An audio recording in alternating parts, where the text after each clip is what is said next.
Hi friends, welcome to our channel. இன்றைக்கி நம்ம சேனலில் ரெசிபி எதுவும் பார்க்க போகிறதில்ல. ஏன்னா நான் மாவாட்டும் போது வீடியோ எடுக்க மிஸ் பண்ணிட்டேன். இது குழந்தைங்களுக்கு ஈவினிங் ஸ்நாக்ஸ்க்கு உளுந்த வடை போட்டோம். சரி, அப்போ தான் தோணுச்சு, இந்த உளுந்த வடை போடுறதுக்கு நிறைய பேர் சிரமப்பட்டு நான் பார்த்துருக்கேன். கரண்டியில் வச்சு போடுவாங்க, அல்லது இந்த வடை மேக்கிங் மெஷினில் மாவள்ளி போட்டு அதை ஏதோ ப்ரெஸ் பண்ணி பண்ணுற மாதிரி ஒரு மிஷினில் போட்டு பார்த்துருக்கேன்.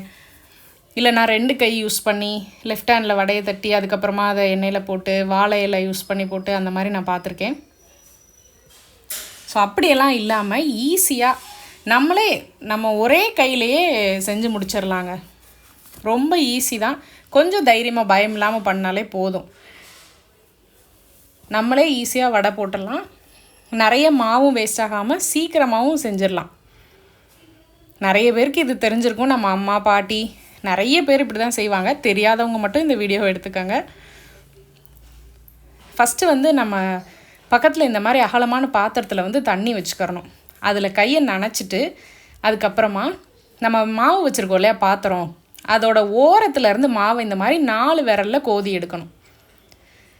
எடுக்கும் போதே நமக்கு ஓரளவுக்கு பால் மாதிரி தான் கிடைக்கும். அதுக்கப்புறமா நம்ம பெருவிரலை வச்சு இந்த மாதிரி ஓட்டை போட்டு தண்ணி தொட்டிருக்கனால நம்ம எண்ணெயில் போடும்போது அது வழுக்கிட்டு உள்ளே கரெக்டாக போயிடும். நம்ம சுற்றும் அந்த மாதிரிலாம் பயப்பட தேவையில்லை.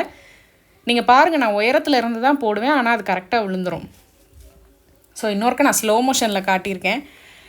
ஃபஸ்ட்டு 4 விரலை வச்சு கோதி மாவை இந்த பாத்திரத்தோட ஓரத்துலேருந்து எடுக்கணும். நடுவுலேருந்து எடுத்தோம் அப்படின்னா இந்த மாதிரி பால் மாதிரி பண்ணுறது சிரமம். ஸோ தண்ணி தொட்டுட்டு எடுக்கிறனால அது ஒட்டாமல் நல்லா உருட்டுறதுக்கு இந்த மாதிரி ஈஸியாக வரும். 4 விரலை கோதி எடுத்து இந்த ஒரே ஒரு விரலை வச்சு இப்படி லைட்டாக ஓட்டை போட்டு எண்ணெயில் போட்டோம் அப்படின்னா சூப்பராக வடை பண்ணி எடுத்துடலாம்.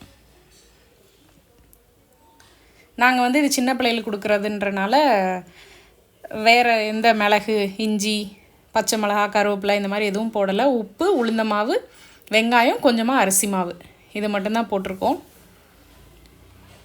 ஸோ ஈஸியாக நம்ம வடை போட்டுடலாம்.